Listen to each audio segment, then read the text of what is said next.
Somalia's Islamist terror group Al-Shabab recently joined with Al-Qaeda. It now wants Sharia law and to rid the Muslim country of all Christians. Specific targets are Christian converts from Islam. This Al-Shabab video swept the internet in September 2008. It shows the brutal beheading of 25-year-old aid worker Mansour Mohammed. He converted to Christianity in 2005.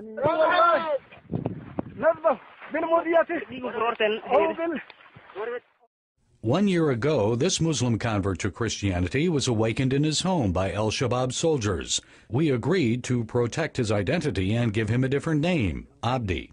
They ransacked my house, searched my bag, and found several pages from a Bible.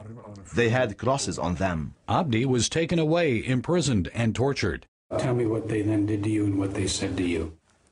I was blindfolded, and they put me in a dark, underground cell. They beat me up with a wooden baton. They wanted to know where I got the Bible pages, and if I knew of any others like me. When they finally took the blindfold off, I noticed 3 dead bodies in the room. They placed them there just to frighten me. His torturers said they were going to kill him, but late one night, Abdi and 2 cellmates made a daring escape.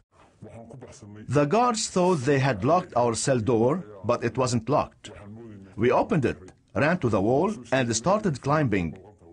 The guards opened fire on us. Bullets killed one of my cellmates, but the other prisoner and I jumped over the wall. Reunited with his family, Abdi is now living in a safe place. He says he still suffers physical pain from the torture he endured.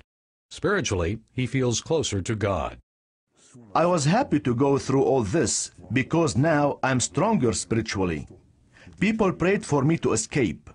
Their prayers are what saved my life. Somali Christian leaders estimate less than 200 Christians exist in this country of 10 million. Secret believers like this woman, she wants us to call her Fozia, often suffer punishment and humiliation for refusing to conform to Islamic law. Fozia says as a Christian she could not bring herself to abide by Al-Shabab's requirement that women wear a burqa. While Fozia dressed modestly, she did not want her face fully covered. Al-Shabab Sharia police, similar to these on patrol in Banda Aceh, Indonesia, noticed Fozia walking in public without a burqa. They said the clothing I was wearing was unacceptable. They said I was naked. Fozia received a public flogging, punishment similar to that inflicted on this Pakistani woman by the Taliban. Fozia received 30 lashes. She inched her way home despite debilitating injuries. A female neighbor came to my house to wash my wounds. I was bleeding, my flesh was peeling, and it was extremely painful. Fozia says it's too risky to own a Bible, so she listens to nightly Christian radio broadcasts from neighboring Kenya. Fozia found refuge at the home of a Christian friend in another Somali city. But what happens to other Somali Christians when their lives are threatened for leaving Islam? Some are receiving help from an American mission group. This safe house not only gives former Muslims a place to eat and sleep, it also provides them with spiritual fellowship and discipleship. It's run by mature believers who host no more than 2 people at a time. Eventually, this safe house will help these temporary residents transition to life on their own. Basma was 7 months pregnant when her Muslim husband divorced her. With nowhere to go, she returned to her mother's house, where she delivered her baby. But when Basma's family discovered she had become a Christian, her stepfather kicked her out of the house.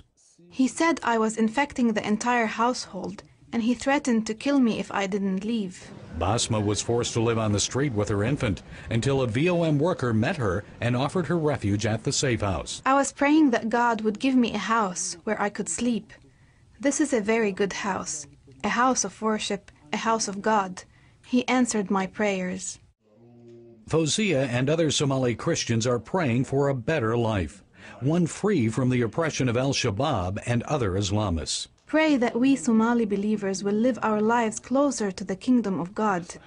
Pray that we will endure the weight of life in this Islamic nation. Gary Lane, CBN News, Somalia.